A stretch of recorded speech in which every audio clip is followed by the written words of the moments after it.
While some scientists engineer shiny new consumer goods for an eager public, Harvard psychologist B.F. Skinner seeks nothing less than the engineering of human nature.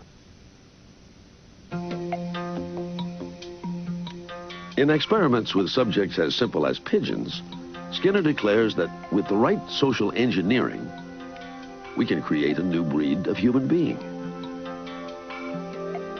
Skinner is firmly in the behaviorist tradition pioneered by John Watson in the 1920s. Like Watson, Skinner contends that with the right tools, we can predict and control behavior. Skinner really inherited the mantle from Watson of behaviorism in this country.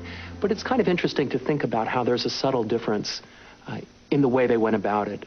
Watson, as we know, ended up becoming an advertising executive, ended up embracing the American value system as it existed.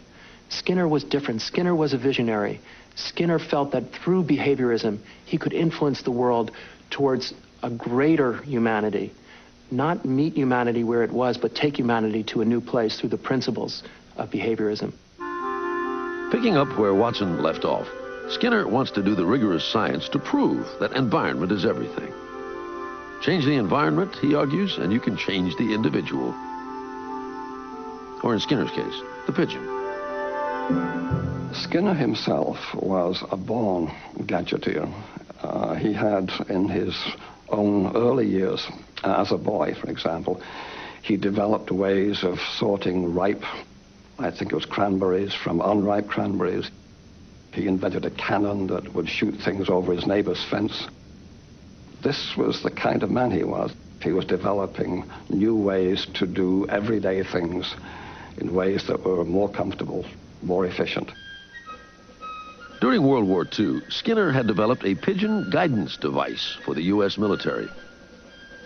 While the Russians had dogs carrying bombs, and the Swedes had seals to blow up mines, Skinner had a plan of his own. Teaching pigeons to guide missiles to an enemy target. At the time, however, the military had no missiles to guide.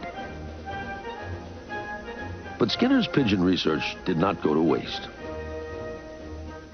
He develops a system called operant conditioning to prove that a behavior will be repeated by a subject when rewarded. Repetition leads to reinforcement. Reinforcement to changes in behavior. This hungry pigeon is moving about more or less at random. Sometimes it turns its head to the left. When it does, we reinforce that movement by giving the pigeon access to a dish of grain. Skinner then waits for it to turn further. Again, more food. Ultimately, the pigeon will turn in a complete circle, having learned that only when he turns will he be rewarded. What Skinner was able to do in very carefully controlled studies with animal models was they demonstrate that whole chains of behaviors could be built step by step so that literally you could teach a pigeon to do complicated behaviors that no one would have predicted possible. And Skinner believes that if it works for pigeons, why not people? In Skinner's mind, behavior is behavior, up and down the evolutionary scale, and it is all learned. One of the great successes is in education. People are taught to do more complicated tasks than anyone had thought possible by breaking down behavior into small steps and giving positive reinforcement along the way.